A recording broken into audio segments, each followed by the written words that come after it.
Man, it's your big brother K-Rino. Today's topic is kind of business oriented, but it's also, I would say, common sense oriented as well. If you got common sense, even if you don't, maybe it'll help us get a little bit. Um, whose fault is it when a bad contract is signed? Uh, and I know some of y'all are already probably formulating your answers right now, getting ready to put it in the comment section. You probably already got the answer in your head. You didn't think it all the way through, or maybe you did. But the reason why I came up with this topic is because I was watching this clip that I had seen. I knew this story, but it was revisited, and I was seeing where Scottie Pippen uh, had signed a contract in the early '90s with the Chicago Bulls. And at the time of the contract, uh, Michael Jordan and others were telling him, "Hey man, this is not a good deal. You know, you should hold off and get more money a little later on down the line because this deal ain't a good deal."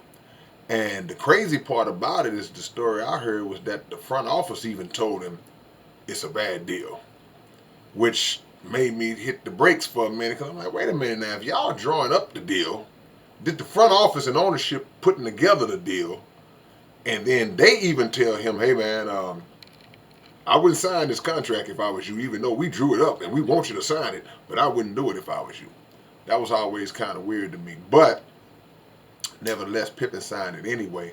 And what ended up happening is that the revenue for the league went up like the next year or so.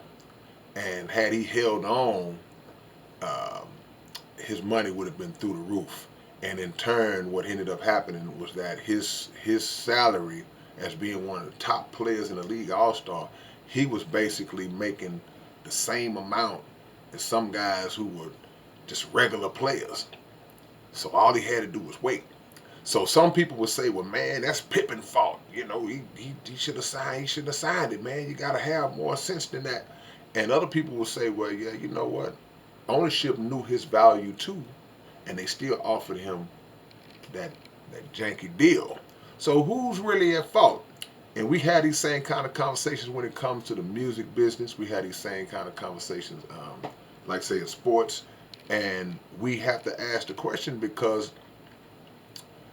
if I choose to sign the deal, if I choose to not um, get proper representation that can look over the deal and help me determine if this is right for me, if I don't have the mental wherewithal to see down the line and see how the market is changing and evolving and developing, and say, well, man, if you hold up, you'll be able to get. It's like real estate.